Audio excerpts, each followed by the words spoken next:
2025 সালে দুর্গাপুজোতে কিন্তু বনি সেনগুপ্তের একটা ছবি কিন্তু মুক্তি পাওয়ার কথা ছিল এবং সেটা কিন্তু পানসারা, এবং বেশ ভালো কিন্তু প্লট ছিল এবং দুর্দান্ত কিন্তু স্টোরি লাইন ছিল, এবং যেটা আমরা অ্যাকচুয়ালিতে শুনছিলাম, এবং বনির যে লুকটা প্রচন্ড কিন্তু প্রমিসিং লাগছিল, এবং যে লুকটা আমরা কিন্তু মোটামুটি দেখতে পেয়েছিলাম।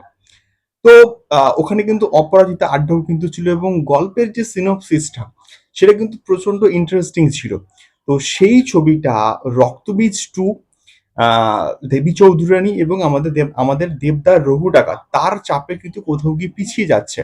তো এমনটা আমরা কিন্তু আপডেট পাচ্ছি। তো বড় বড় তিনটে ছবি, এবং সব থেকে বড় ছবি এখন বলতে গেলে আমাদের আমাদের দেবদার রঘু ডাকাত। তো সেই রঘু ডাকাতের চাপে, সেই রক্তবীজ টু এর চাপে কিন্তু কোথাও গিয়ে এই ছবিটা পিছিয়ে যাচ্ছে, এই খবরটা আমরা পাচ্ছি। এবারে দেখা যাক অফিসিয়াল, এরা অনেকটা কিন্তু বলতে পারি যে আনঅফিসিয়াল একটা আপডেট, এবং এটা একটা ভালো সিদ্ধান্ত। কোথাও গিয়ে এই তিনটে আহ, বড় বড় ছবির ভিড়ে এই ছবিটা হয়তো শো পেতো না, শো পাওয়া নিয়ে সমস্যা হতো, প্রবলেম হতো।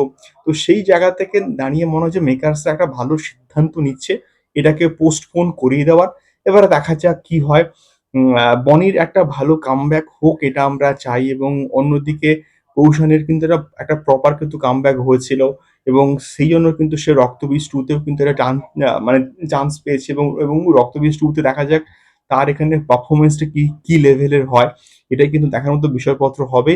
তৃতীয়ত হচ্ছে গিয়ে বনির মধ্যে পোটেনশিয়াল আছে, এবং বনি কিছু ভালো কাজও কিন্তু করেছে, এবং অঙ্কুশদার সঙ্গে সে একটা একটা কিন্তু প্রজেক্ট এসছিল।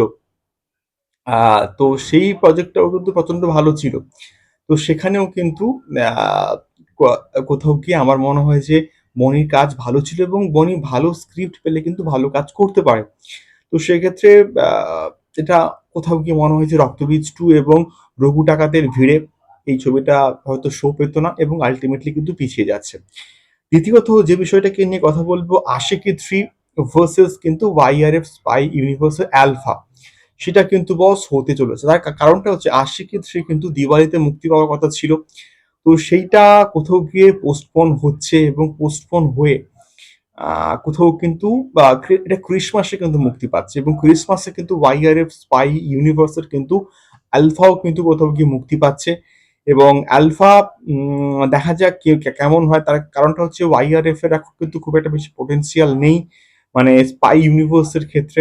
আমি কিন্তু প্রিভিয়াসলি একটা ভিডিও তৈরি করেও ছিলাম, এবং তার সঙ্গে সঙ্গে কিন্তু সাইয়ারার চাপে কিন্তু কোথাও গিয়ে আমার মনে হচ্ছে আশিকি থ্রির যে ভার্সনটা, তো সেইটা কোথাও গিয়ে একটুখানি বিপদে পড়লেও পড়তে পারে। যদি সেম টাইপের গল্প হয়ে যায় তাহলে তো বস মানুষ এটাকে রিজেক্ট করেই দেবে। দেখা যাক কি হয়। তোমাদের কি মতামত এই দুটো আপডেটকে নিয়ে অবশ্যই কিন্তু কমেন্ট করতে পারো। দেখা হচ্ছে পরবর্তী ভিডিওতে আরো অনেক অনেক এক্সক্লুসিভ আপডেটস নিয়ে। টাটা।